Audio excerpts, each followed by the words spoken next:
IA de México. Presenta inversiones inmobiliarias con Karim Goudiaby. ¿Qué tal, querida audiencia? Les saluda Carlos Nava en sustitución de mi compañero Karim Goudiaby, titular de este programa. Hoy prepararemos un programa especial con lo mejor del sector inmobiliario. Para usted que está pensando en invertir su capital o bien en aprender sobre el sector en bienes raíces, lo invito a quedarse con nosotros. Les recuerdo seguirnos en nuestras redes sociales. Escríbanme y díganme qué es lo que les gusta de este programa o qué quisieran saber. Nos encuentran en Instagram como @Carlos Inversiones MX y @Karim Neximo. Comenzamos. Y el día de hoy vamos a tener una plática muy interesante con Horacio Urbano, que se encuentra ya con nosotros aquí vía Zoom y le damos la más cordial bienvenida. ¿Cómo te encuentras en la noche de hoy, Horacio? ¿Qué tal, Carlos? Muy bien, muchas gracias.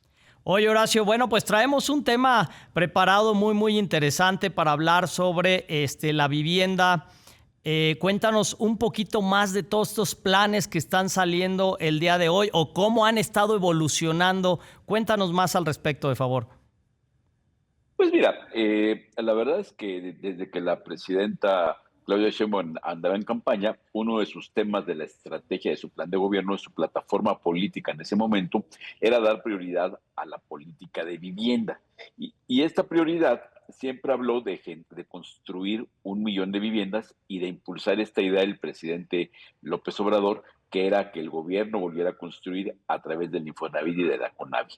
Y una vez que ella llegó a la presidencia, pues resulta que retomó todo esto, lo convirtió en parte de su plan de gobierno y presentó una política de la vivienda para el bienestar que propone que además de todo lo que el sector privado pueda hacer inercialmente, a todo lo que había hecho como tendencia en los años recientes, agregar 1 millón de viviendas que serían construidas 500,000 por Infonavit y 500,000 por la Conavio.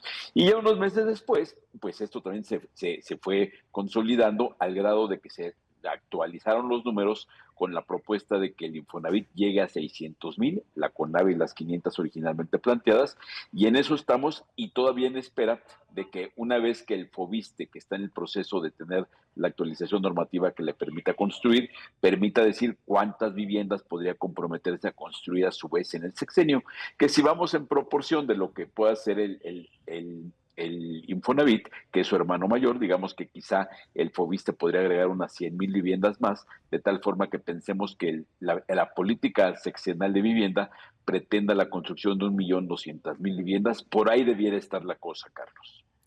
Muy bien, bueno, Horacio Urbano es presidente y fundador de Centro Urbano. Y bueno, tú que llevas ya varios años con este análisis, décadas diremos, analizando el sector de vivienda de México, Horacio, desde tu perspectiva, cuéntanos, ¿cuál es el propósito principal que debería tener una política de vivienda en el país? ¿Para qué esta materia que pues, en cierta forma tiene una especialización?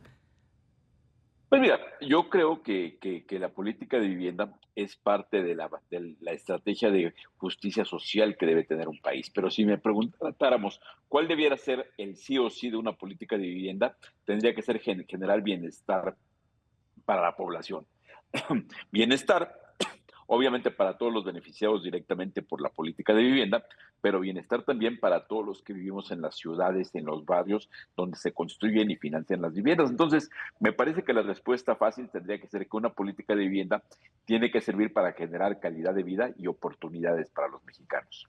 Oye, Horacio, es algo complejo, o sea, se dice fácil, pero la verdad es que el crecimiento, yo recuerdo cuando se crearon esta vivienda, porque de entrada, para poder tener vivienda digna, tipo FOVISSSTE, Infonavit, todo esto, para alcanzar esos créditos, que de hecho son montos bajos, pues normalmente se construyen muy a las afueras de las ciudades y esto acaba terminando siendo ciudades fantasmas, puesto que las personas se llegan a hacer 1:30, 2 horas para llegar al lugar de trabajo, llegar a las zonas céntricas de la ciudad y bueno, pues lleva una complejidad logística.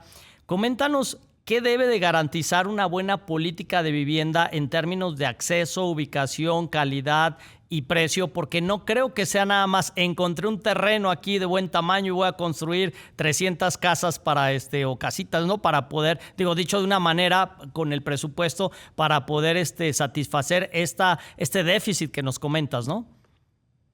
No, de hecho ya hace algunos años que se cambió a nivel constitucional el concepto de vivienda digna, que no decía nada, o sea, hay que generar vivienda digna para los mexicanos, era un poco insuficiente el término, y ahora es el concepto de vivienda adecuada, que la vivienda adecuada que la establece ONU Habitat marca muy claramente 7 conceptos fundamentales que tiene que tener esta vivienda para poder ser llamada una vivienda adecuada, que habla de ubicación, de servicios básicos, de que esté bien construida, de que permita que cualquier gente con alguna discapacidad pueda tener acceso a esa vivienda, que sea una vivienda sostenible, sustentable. Entonces ya hay criterios muy claros ya a nivel internacional y a nivel México de lo que debe ser esa vivienda. ¿Qué es lo que tendría que pasar con la política de vivienda para que esto se cumpla?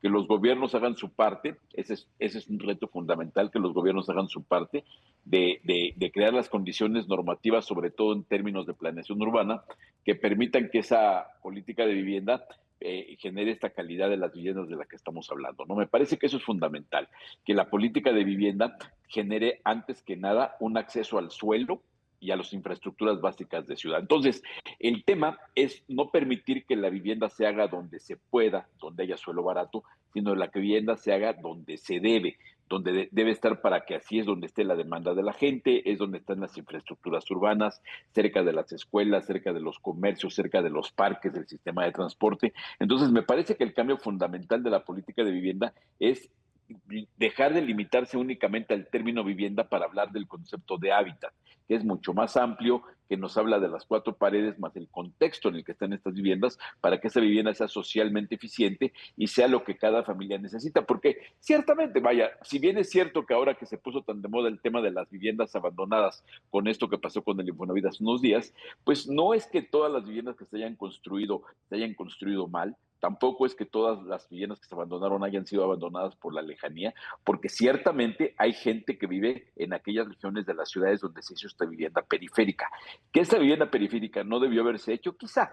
Creo que me parece que lo que faltó precisamente es planeación para ver, por supuesto que hay personas que requieren viviendas en esa periferia, pero no todas. Entonces, ¿qué es lo que tendríamos que pensar? En crear condiciones que permitan que la gente pueda encontrar opciones de vivienda adecuadas a sus necesidades y a sus posibilidades económicas en las ubicaciones que lo requiere. Vaya, si la vivienda no tiene la ubicación que las personas requieren, estamos afectando gravemente a las familias, porque más allá de las horas de traslado que tienen que tener para ir al trabajar o a la escuela, también estamos destruyendo sus redes de apoyo, que significa que las familias queden cerca de donde están los primos, los tíos, los amigos, que puedan cuidar a los hijos, que puedan reunirse más fácilmente a echarse un café en la noche. Entonces, las distancias ciertamente son un problema grave que se tiene que remediar a través de la planeación urbana, ¿no? Entonces, ¿qué es lo que habría que hacer?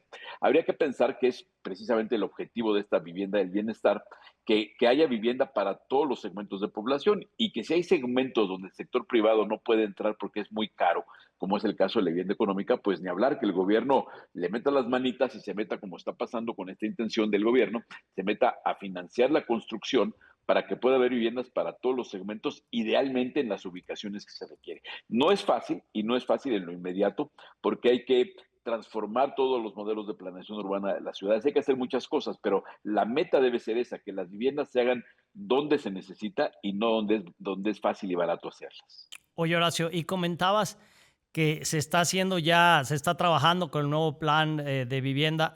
¿Qué consideras que se está haciendo bien de las propuestas y qué consideras que estamos haciendo mal o que todavía no se ha atacado como se deba de atacar? Pues mira, de las propuestas me parece que algo relevante es atender que la vivienda no únicamente tenemos que pensar en una política de dueños.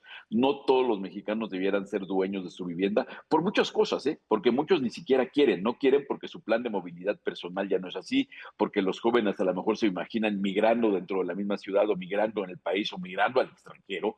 La movilidad es un derecho humano, así como la vivienda es un derecho humano, también la movilidad. Entonces, que de pronto la gente se ancle a una vivienda pensando que es el único modelo no es adecuado. ¿Qué es lo que tendría que pasar? Que hubiera soluciones adecuadas para quien quiere comprar, para quien quiere rentar, para quien quiere vivir en un co-living, compartiendo espacio con otras personas. Hay que entender también que los grupos sociales han cambiado y que de pronto no podemos hacer viviendas únicamente para familias, también hay que hacer viviendas para solteros, para parejas del mismo sexo, para parejas con animales. Vaya, tenemos que hacer una diversidad que responda a lo que la gente quiere. Entonces, ¿qué está pendiente, por ejemplo? Está pendiente y es un reto importantísimo que es una de la estrategia de vivienda de la presidenta Sheinbaum, un programa importante de vivienda en renta. La vivienda en renta es un pendiente enorme que tenemos en el país y ahora este próximo fin de semana que vamos a tener en la Ciudad de México la primer manifestación contra la gentrificación, hay que entender que hay que cuidar pues, todas las vertientes de la demanda de vivienda y una de ellas es la vivienda en renta y la forma de cuidar la vivienda en renta es crear condiciones de justicia tanto para el propietario como para el inquilino, ¿no? Y eso cuesta trabajo, hay que tomar decisiones y hay que crear regulaciones que cuiden la propiedad, ahora que se habla tanto también del derecho a la propiedad, de la propiedad privada, del respeto a la propiedad privada, hay que garantizarlo eso para quien tenga una vivienda y la vaya a rentar, y al mismo tiempo hay que crear condiciones justas que permitan que una familia pueda rentar sin la intranquilidad de que cada año le van a subir estratosféricamente las rentas o que le van a cambiar las condiciones, ¿no? Entonces, me parece que el gran pendiente que tenemos en la actual política de vivienda es un muy buen programa de vivienda en renta que no regule los precios. No hay que caer en la tentación, en el error de pensar que planear es prohibir, que es el mismo caso de Airbnb, ¿no? No se trata de prohibir, no se trata de que caigamos en la tentación de prohibir lo que no sabemos manejar. Hay precisamente que entender cómo manejar el tema de la vivienda en renta, cómo manejar Airbnb, cómo garantizamos que se produzca la suficiente oferta de vivienda que permita que el mercado de la vivienda en renta sea adecuado para el tamaño de la demanda, ¿no? Me parece que ese es un tema muy importante. Y el otro, que ya lo está teniendo el gobierno, reactivar la producción de vivienda social que se había perdido porque las condiciones inflacionarias y de planeación urbana hacían inviable económicamente hacerlo. Ya le entró a eso el gobierno, ya trae un ambicioso plan.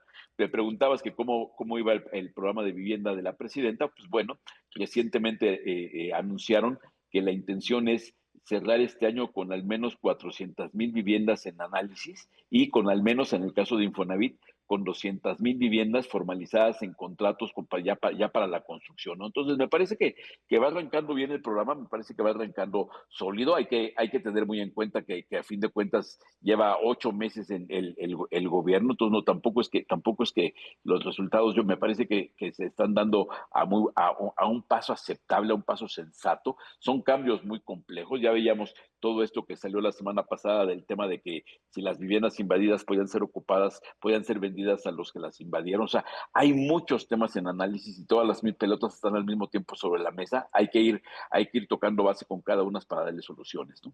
Oye, Horacio, me quedó la duda, comentabas del sector privado que no tiene acceso muchas veces a esta, no sé si por la ubicación, la zona, ¿a qué te refieres? Porque yo creo que si se hace una combinación entre los planes del gobierno con algo del sector privado, y me refiero, por ejemplo, nosotros aquí promovemos en este programa muchísimo la inversión, y para un inversionista el poder comprar ese tipo de vivienda o crear algún locales o centros comerciales o alguna zona de oficinas debería ser más sencillo porque el presupuesto es menor a estar en el centro, en las grandes urbes, ¿no? Que es carísimo toda la parte, sobre todo de lo que te cuesta hoy la tierra en estas zonas.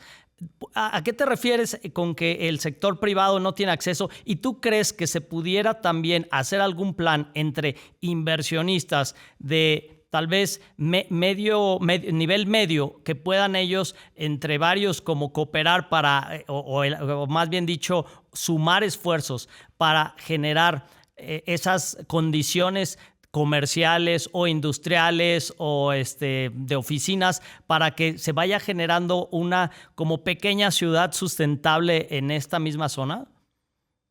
Mira, no, porque en realidad ese es un tema de política pública. Tiene que haber la planeación, es un tema de planeación urbana. Hay que ajustar los planes de planeación urbana.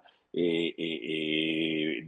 un tema de mucho fondo de planeación. No es que los desarrolladores no quieran hacerlo, es que de pronto el suelo, vaya, suelo hay, Lo que pasa es que ese suelo no tiene la vocación, no tiene los permisos, no tiene el uso de suelo autorizado para desarrollar lo que se requiere. Entonces, cuando hay poco suelo disponible con la viabilidad para desarrollar los proyectos que se necesitan, el suelo se encarece. Entonces, lo que necesitamos es que haya una inyección de suelo, y esa inyección de suelo, evidentemente el suelo ya está, lo que hay que hacer es darle uso de suelo que le dé factibilidad de que pueda ser desarrollado en lo que el proyecto de ciudad requiera. El proyecto de ciudad debe decir, a ver, hay muchos temas que están hoy ya los tenemos como los ideales, ¿no? Se habla mucho de la ciudad de los 15 minutos, que todo el mundo tenga todo cerca, pues todo eso es resultado de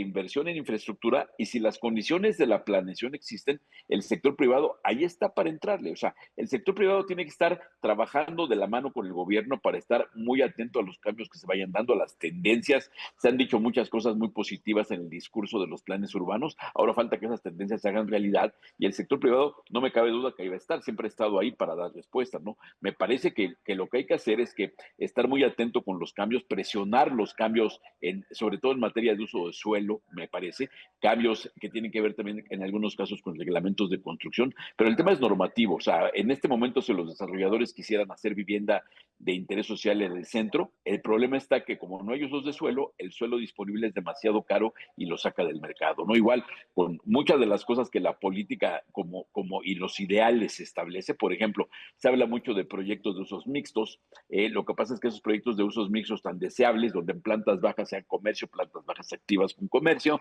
pisos superiores mezclando vivienda con oficinas quizá, suena muy padre y es lo que hay que hacer, nada más que en muchos casos la regulación lo prohíbe. Entonces, lo que hay que hacer es actualizar la normatividad para que la normatividad urbana y de construcción, que sobre todo hay que entenderlo de índole municipal, que esa planeación responda al objetivo de ciudad que tenemos. De nada sirve que digamos qué ciudades queremos, qué ciudades verticales, densas, compactas y muchas cosas que suenan muy bien si la regulación no lo permite. Entonces, es complejo porque tiene que ver con una política nacional, pero también sobre todo con las políticas estatal y municipal. Y ahí es donde se atoran las cosas. El tema de los usos de suelo, hay que recordar, la planeación es municipal.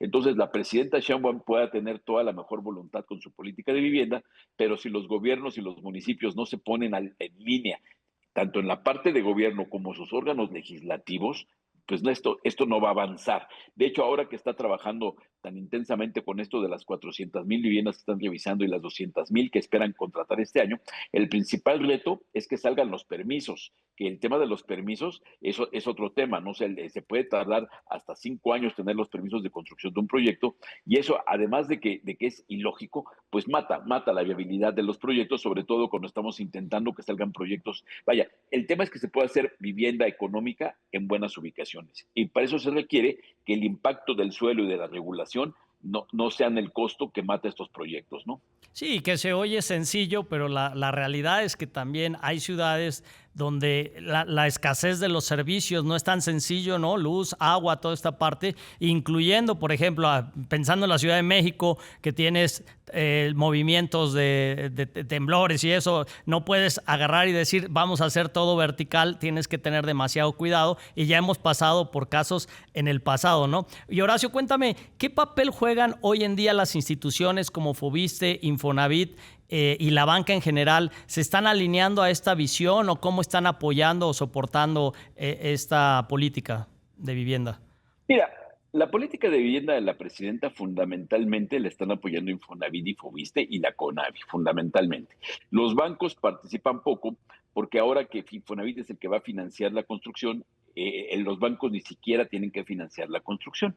Entonces, lo que está pasando con la banca es que la banca se está concentrando con lo que se había concentrado todos los años anteriores, que es más o menos hacer 300,000 viviendas al año del sector privado sin participación de gobierno. Entonces, la banca está en eso, va creciendo, seguramente tendrá buenos números este año, tuvo buenos números el año pasado. La banca está sumada, y en el caso incluso de la vivienda del bienestar, si bien es cierto que participa poco con el financiamiento, con los famosos créditos puente, porque no se necesitan, el Infonavit directamente está financiando la Horacio, producción. nos tenemos que salir porque vamos a un corte comercial, pero bueno, desde luego que te invitamos para que volvamos a platicar de estos temas. Buenas noches, Carlos, gracias por la invitación, y me gusta mucho participar en esta sección porque nos permite como entrar un poco en la dinámica personal, ¿no? De qué es lo que nos gusta, qué es lo que nos hace sentir cómodos.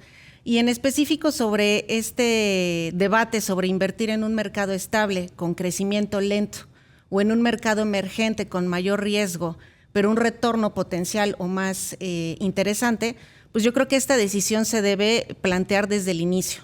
¿Qué tanta tolerancia tenemos al riesgo? ¿Qué tanta tolerancia tenemos a estas nuevas oportunidades de inversión? Y si somos tal vez a lo mejor algunas personas un poco más cautas. Pero me gustaría como platicar con todos ustedes sobre las ventajas sobre un mercado estable. Una de las ventajas, pues claramente es el menor riesgo de las inversiones, porque llegan a ser inversiones más seguras, inversiones que ya a lo largo del tiempo nos han permitido medir qué funciona, qué no funciona y han podido o se ha logrado establecer como un punto medio para que los riesgos sean menores o sean muchísimo más pequeños. El crecimiento constante también, aunque puede llegar a ser un crecimiento un poco lento, pues también nos puede llegar a favorecer porque evidentemente hay gente que invierte como en estos sectores gracias a que tienen un crecimiento constante que se ha logrado ver a lo largo de semanas, décadas, temporadas. Y vamos a poner un ejemplo, Ale, porque, por ejemplo, en las ciudades grandes, Ciudad de México, invertir en la Condesa, en la Roma, sabemos que es un mercado que siempre va a crecer, pero va a crecer ya a cierta velocidad, ¿no? No es un mercado rápido, emergente, como invertir hoy en Yucatán, en Quintana Roo, en ciertas ciudades. Ya no ni siquiera decimos Cancún, que ya es una ciudad consolidada, es más, les diría también es un crecimiento lento, pero aparte de algo interesante, necesitas entrar como que con una inversión mayor, pero es una parte estable. Pero si tú te vas a una zona, por ejemplo, Tulum, Bacalar, o zonas que están en Puerto Morelos, ahorita que traemos ahí crecimiento, en Yucatán, igual las zonas que están pegadas a las playas, por Telchac Puerto, por San Bruno, por toda esta parte, sabemos que esa es una parte que es emergente, pero que también tiene sus riesgos de que si no crece al ritmo que esperamos que crezca, puede llevar 2-3 años en que esté parada la inversión. Hasta algún día va a llegar, pero ese día puede tardar más o puede ser ya, y ahí es donde vas a tener una plusvalía 3 veces quizás más que si tú estás invirtiendo en un mercado conservador, ¿no? Exactamente. Y por ejemplo, dentro, como tú mencionas bien, Carlos, dentro de las ventajas de los mercados emergentes, pues es el alto potencial en las ganancias. Evidentemente, como tú mencionas, cuando empezó el boom de Tulum, pues evidentemente el crecimiento fue el alto. Probablemente llega a estabilizarse, o como el ejemplo que mencionaste de la colonia Roma, que hubo un momento en el que hubo un boom y ahorita ya se estabilizó. No significa que decrezca el potencial de esa zona, sino simplemente llega a un punto en donde llega a conservarse de manera estable y ser un poco más conservador. Entonces, yo lo que creo aquí es que cualquiera de los dos mercados son mercados importantes, son mercados que se deben de siempre voltear a ver. Evidentemente va a depender mucho de el tipo de persona que tú seas. Si eres una persona un poco más arriesgada, pues vas a querer ir por mercados emergentes. Si eres una persona un poco más cauta, vas a querer voltear a ver esos mercados que ya son estables. Y aquí me gustaría hacer un preámbulo sobre los siguientes 2 segmentos que tenemos en este programa, en donde vamos a tener un invitado muy importante que es Rodrigo Castilla, vicepresidente de Citrus Patrimonial, que mezcla ambos mercados, porque estamos hablando de un mercado estable, como es la agricultura. Es un mercado que lleva pues, historia. Desde la época de los cavernícolas se dedicaban a la agricultura, entonces es un mercado súper estable, pero también está mezclando un mercado emergente, porque estamos hablando de la agroexportación, de la agricultura, que es uno de los sectores más importantes, yo creo que no solamente en México, sino a nivel mundial, pero está dando la oportunidad a microempresarios, a empresarios pequeños, a cualquier persona, para poder entrar a este mercado o a este sector agrícola de una forma muy asequible, muy accesible para muchos bolsillos, y poder dar la oportunidad a la gente de entrar a este mercado que muchas veces olvidamos, o no es que olvidemos, sino está dentro de nuestra vida diaria que a veces dejamos a un lado, que es el sector agrícola, uno de los más importantes porque todos en nuestra casa tenemos alimentos que tenemos que consumir.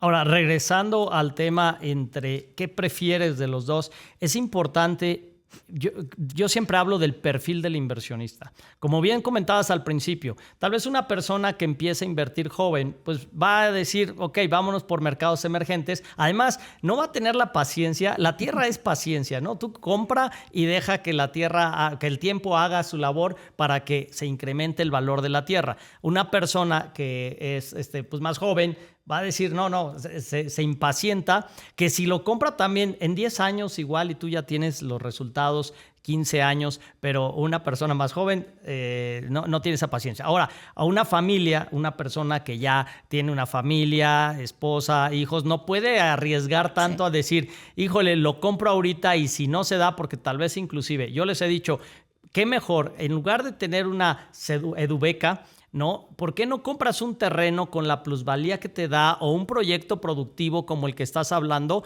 que te genera eso, ¿no? Pero bueno, todo esto va a depender de cada perfil, ¿no? Vámonos a un corte comercial y regresamos para seguir hablando sobre este proyecto, Ale. Gracias. Y regresamos a tu programa de inversiones inmobiliarias y seguimos aquí con Alejandra Padilla. Ella es gerente del proyecto de Citrus Patrimonial para allá de México y nos acompaña también Rodrigo Castilla. Él es vicepresidente de Citrus Patrimonial. Buenas noches. Me encanta este proyecto antes de pasarles la palabra porque siempre hemos dicho que en este programa apoyamos mucho al inversionista a que busque o encuentre su libertad financiera. Y todo empieza primero desde el ahorro y después la inversión. Las personas empiezan ahorrando y deben de decidir en qué invertir, pero esta inversión es importante porque algo que me estaba pasando, les voy a confesar, Rodrigo y Ale, estuvimos apenas en un juego que está organizando Yade, ¿no?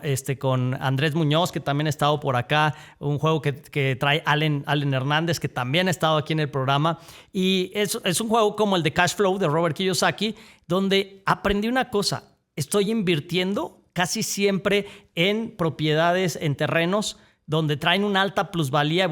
Estoy multiplicando mi patrimonio, pero justo en el que prefieres anterior hablábamos de que lleva su tiempo, ¿no? Uh-huh. Pero no traigo inversiones de corto plazo que te estén dejando un ingreso residual. La liquidez, exacto, lo que habla mucho Robert Kiyosaki del flujo de efectivo. Él comenta que en Estados Unidos es fácil comprarte una vivienda porque obviamente las tasas de interés interbancarias son bajas, ¿no? Pueden estar al 4, al 5%, cosa que aquí en México nunca ha pasado. Han llegado a estar casi al 0% en Estados Unidos y la renta es alta. Aquí en México no pasa eso y Robert Kiyosaki dice, pues te puedes hacer toda la vivienda que quieras y todavía te queda un flujo. Pero aquí uno empieza a pagar el flujo, pero lo que ustedes traen es algo increíble que a mí me encanta porque justamente es lo que necesito en mi portafolio, empezar a tener un ingreso de tus activos, un ingreso pasivo residual, porque si no, tú estás pagando mensualidades altas que se van a multiplicar y te vas a hacer de un buen patrimonio, pero tal vez 5 o 10 años cuando tú vendas ese terreno. Y hay algunos que a mí me gustan que digo, me lo quedo y voy a construir ahí, ¿no? Y voy a tener mi casa, pero sí necesitamos ese flujo. Así que háblenos un poquito más de esto, Alejandra. ¿Qué es Citrus y qué nos traen el día de hoy? Pues muchas gracias por la introducción, Carlos. Como platicamos en el bloque anterior, yo creo que existen mercados que debemos de voltear a ver sí o sí, principalmente cuando son mercados que han prevalecido a lo largo de la historia. Uno de ellos, evidentemente, que es el que siempre nos compete aquí en inversiones inmobiliarias, pues es el sector inmobiliario, porque hay incluso historia de hace décadas de gente que incluso desde la época de los egipcios cobraban por rentar espacios de vivienda. Evidentemente es una de las actividades o de las economías más importantes a nivel nacional, a nivel mundial, porque todos necesitamos un lugar donde vivir, un techo que tener en nuestras cabezas, pero evidentemente también hay un sector que muchas veces dejamos de lado, que es el sector de la alimentación. Evidentemente, así como nosotros necesitamos un techo sobre nuestras cabezas, también necesitamos tener alimentos sobre nuestras mesas, y eso es principal. Y yo creo que muchas veces lo dejamos de lado porque se nos hace algo muy cotidiano en nuestro día a día. Y eso es exactamente lo que hace Citrus Patrimonial. Mezcla el sector inmobiliario porque estamos hablando de tierra productiva, pero también está mezclando un sector que anteriormente solamente estaba enfocado para gente que tuviera o mucho capital o mucha tierra, pero que ahorita Citrus nos está acercando esta posibilidad a los pequeños inversionistas de entrar con nuestro dinero y poder recibir rendimientos desde el 18% anual. Entonces, para eso le agradezco mucho a Rodrigo que esté aquí con nosotros, el vicepresidente y uno de los creadores de este modelo tan innovador que ha estado en boca de muchos medios, de muchas personalidades, y que nos comparte un poco sobre lo que ellos crearon con Citrus Patrimonial. Muchas gracias, Carlos. Muchas gracias, Ale, por invitarme nuevamente a su espacio, y muchos saludos a su audiencia. Y sí, en realidad es justamente lo que dices tú. En realidad, ¿qué fue lo que nos hizo dejar de vivir en cavernas y ser nómadas? Que los humanos lograron conquistar, yo digo, el poder replicar el trigo, los granos, para poder hacer pan, para poder la agricultura. En realidad, lo que hizo que el humano y la civilización exista y a que el día de hoy nos sigamos reproduciendo es que la gente sabe que hay comida, y esa comida, ¿de dónde viene? La agricultura. Pero como justamente comenta Ale, lo que ha pasado es que estamos desconectados de eso. O sea, por ejemplo, ahorita, como dices tú, estamos muy familiarizados con la vivienda, con la renta, porque o rentamos o nosotros le rentamos a alguien, o estamos familiarizados con el negocio. Pero pues, ¿quién ve cerca de aquí un campo de papas o un campo, digamos, de frijoles? Pues están alejados de las ciudades. Entonces la gente como que ya no está conectada con el campo, y lo que hizo Citrus fue justamente eso, fue reconectar a la gente y decir, porque también dijeron, lo que me gustó lo que dijiste, Ale, que muchas veces la gente decía, es que tengo que tener mucho capital, pero también decían, tengo que tener conocimiento, tengo que saber plantar, tengo que ser agricultor. Y lo que es la belleza de Citrus y cómo inició, era gente que no era agricultores y que no sabían nada de tierra, sino nada, me decían, es un buen negocio, en pandemia ustedes siguieron vendiendo, entonces yo quiero entrar ahí. Y encontramos cómo poder invitar inversionistas de una manera en la que yo puedo recibir ese capital y ellos también saben de qué están ganando, que es algo tan sencillo como el incremento del precio del limón. Fíjate que no estamos conectados con el campo porque bajas, es más, ya en los edificios como se vive ahora, tienes una tienda de autoservicio ahí en la planta baja o arriba, ¿no? Entonces ya no estamos conectados porque tú nada más bajas y ya compras lo que necesitas. Pero a fuerzas hay un buen trabajo atrás de gente, pero como bien dices, especializada en todo esto, porque pues una persona común y corriente, imagínate todo lo que conlleva, y además andar viajando, andar supervisando, andar bien, conociendo temas justamente de agricultura, de todo lo que las tendencias y lo que se necesita, ¿no? Pero algo muy importante que a mí me gusta es justamente esta parte del crecimiento. Estábamos haciendo, bueno, uno que es un producto esencial para la humanidad. Todo mundo necesita limones en cualquier momento, y siempre lo he escuchado de Ale que dice, todo mundo tiene limones en su refrigerador, ¿no? Y es cierto, pero la otra parte también muy importante es, como comentaba ahorita Ale, no necesitas empezar con una inversión muy alta, que esto me encanta de este proyecto,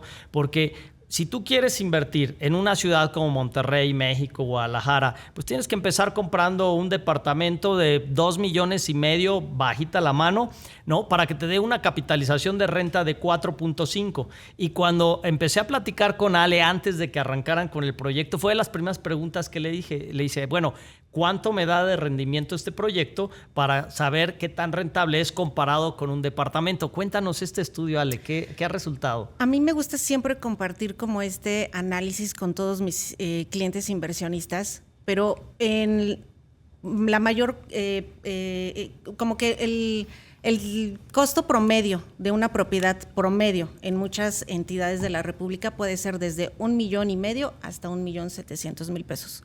Tú con una inversión en Citrus Patrimonial de 1,700,000 pesos, estamos hablando de alrededor de 7 certificados que equivalen a 1,000 metros cuadrados cada certificado de plantíos de árboles de limón. Con esta inversión similar a la de una propiedad promedio en zonas promedio, tú puedes estar generando rendimientos mensuales desde 25,000 pesos. Y a mí me gusta siempre hacerles la pregunta a mis clientes o a los inversionistas de ¿qué propiedad promedio que tú inviertas 1,700,000 pesos te da una rentabilidad de 25,000 pesos mensuales, libres, sin necesidad de dedicarle mucho tiempo, mucho esfuerzo, solamente permitiendo o acercándote a la mano que ya tiene Citrus Patrimonial, a los negocios que ya ellos cerraron, a los contratos que ellos ya tienen establecidos con Estados Unidos, Reino Unido, Japón, Corea, y están aperturando caminos hacia Emiratos Árabes. ¿25,000 anuales? Mensuales. Mensuales, wow. Nada más para poner una idea a las personas que nos escuchan, a toda la audiencia. Si tú compras un departamento de 1,700,000, más o menos hablamos de una capitalización de rentas al 4.5, que es el promedio en las ciudades. Esto te da 76,500 pesos anuales. Entre 12 estamos hablando de 6,375. Quiere decir que si hoy tú compras un departamento, vas a estar rentándolo de 1,700,000, vas a estar rentándolo, pongamos en 7,000 pesos. Pero en Citrus tú estás ganando mensuales. En Citrus tú ganas 25,000 pesos. Ahí está la diferencia. Exactamente. Y está ligado a la producción en masa de un fruto que se vende a nivel internacional. Entonces, Rodrigo, ¿nos puedes comentar también un poco sobre los datos claves? Es decir, ¿cuántas hectáreas se han comercializado? ¿En qué proceso se encuentra? Porque evidentemente llega un momento en el cual ya no vamos a tener a lo mejor más certificados, sino que quienes entraron a este negocio en el momento adecuado incluso ya tienen ahorita una plusvalía, porque el primer certificado se comercializó, corrígeme si estoy mal, en 140,000 pesos, pero el día de hoy el certificado para nuestros inversionistas está en 250,000 más o menos. Entonces, si nos platicas un poquito sobre esos datos. Sí, o sea, nosotros estamos en búsqueda de simplemente eliminar creencias pasadas, como la creencia de lo que estábamos platicando, de que el dinero no crece en los árboles. Pues si tú, o sea, es algo que escuchamos creciendo. Yo me acuerdo la primera vez que lo escuché, si mi papá lo está escuchando, estaba buscando que me compraran unos tacos de fútbol y me dijeron el dinero no cae del cielo. Yo quería los de David Beckham, que te acuerdas en esa época pues eran, digamos, como comprarte unos Gucci para un niño justamente, y me dijo, ¿de qué estás hablando? El dinero no crece en los árboles.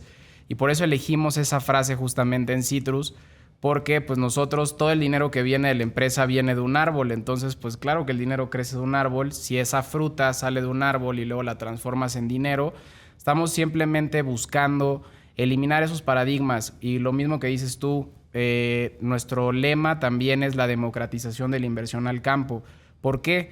Nosotros no decimos que es una inversión para todos, pero sí para un primer inversionista, como dices tú, o un segundo, tercer inversionista, alguien que sabe lo que es el flujo de dinero, que es la diferencia entre las inversiones que estamos acostumbrados en México.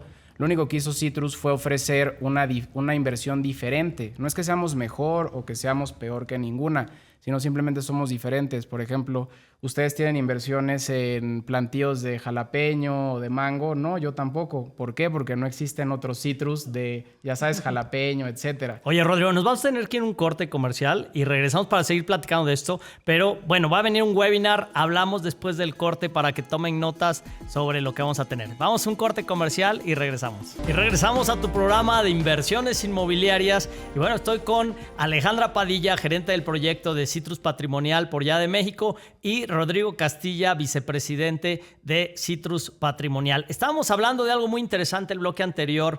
Si ustedes compran 1,700,000 pesos de este proyecto productivo, que ahorita vamos a entrar a hablar a mayor detalle, están adquiriendo 1,000 metros para cultivo. Ahorita hablamos también de la tierra, pero te genera 25,000 pesos mensuales, mientras que si ustedes compraran un departamento o un inmueble de 1,700,000, generarían 7,500 pesos de renta. Es súper productivo este proyecto, así que antes de continuar, como sabemos que el tiempo es oro y se va de volada, los queremos invitar a un webinar el día de mañana a las 7 de la tarde para todos los que estén interesados y quieran aprovechar esta oportunidad, porque también sé que son pocos tickets. Llega el momento en que dices, ya aquí se acabó y ya no puedes seguir participando Acuérdense, generar flujo de efectivo es algo importante.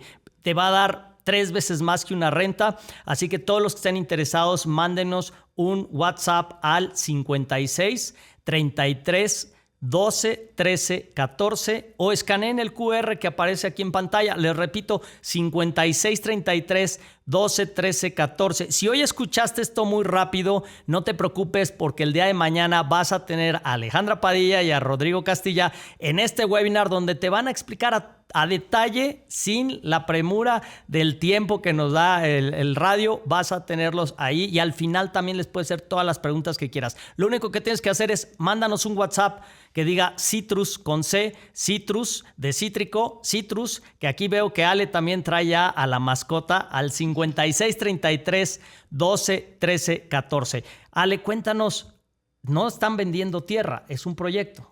Lo que adquieres con Citrus Patrimonial es el derecho de cobro de la producción y de la exportación de limón persa yucateco. Entonces, tu rendimiento va a estar ligado directamente a la producción en toneladas de 150 hectáreas que se llaman Jaguar 3 y al costo de limón, pero no al costo de limón en pesos mexicanos, sino en dólares, porque el 90% del limón que produce Citrus se va al extranjero. Por ende, no nos peleamos con el precio de nuestro propio territorio o con el precio de nuestras propias centrales de abasto. Entonces, aquí lo que tú adquieres es un rendimiento desde el 18% anual, que tú lo vas a recibir mes con mes de acuerdo a la producción en toneladas y al costo del limón que se comercialice.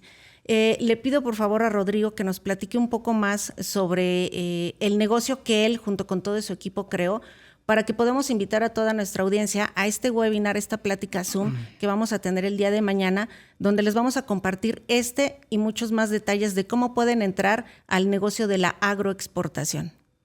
Sí, es que justamente, como les platiqué, nosotros no nacimos como siendo desarrolladores de terrenos o de edificios y luego migramos a terrenos con árboles, sino éramos agricultores y vendedores de limón.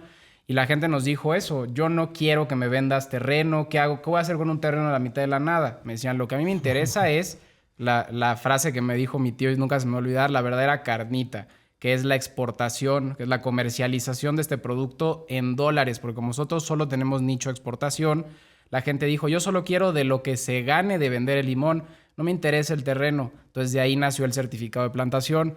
Al día de hoy ya vendimos alrededor de 150 hectáreas del primer proyecto, que fue Ocelote 2. Ahorita Jaguar 3 ya vendimos las primeras 100 hectáreas en tan solo 3 meses, desde que salimos más o menos en marzo del segundo proyecto. Ya estamos en las últimas 48 hectáreas del proyecto de Jaguar 3, que justamente, como comentó Ale, son los mejores precios porque son nuestros primeros 2 proyectos. Y justamente es eso, si tú quieres ganar, tú consumes limón todas las semanas, quieres ganar del incremento de ese limón a nivel internacional en Estados Unidos, Japón, Corea, y como les comenta Ale, próximamente vamos a estar en Dubái, pues justamente es eso, invertir en Citrus Patrimonial. Le abrimos la puerta a la gente de poder invertir en algo que ellos consumen y que además ellos saben que no es que yo les diga, oye, el 18% es algo que pues es un financiamiento porque yo soy un genio de las finanzas, sino la gente sabe que el limón todo el día cuesta más. ¿Te acuerdas cuánto costaba hace 10 años? Hace 20 años costaba 4 pesos el kilo, ahorita está en 50 pesos. Y en Japón un limón está en 42 pesos. Entonces, si quieres invertir en la agroexportación, este es un modelo de inversión que te va a interesar muchísimo. Te invitamos al webinar del día de mañana. Y justamente es eso, el dinero sí crece en los árboles si tú te dedicas a vender frutas y verduras.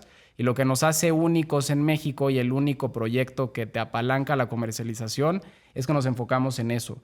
No nos enfocamos en la venta de tierra ni en rentas, sino en la producción, la verdadera ganancia que es la comercialización del limón. Decías en el bloque anterior que tu papá te decía que el dinero no se da en los árboles. Yo decía, el dinero no cae de los árboles, hay que sacudirlo.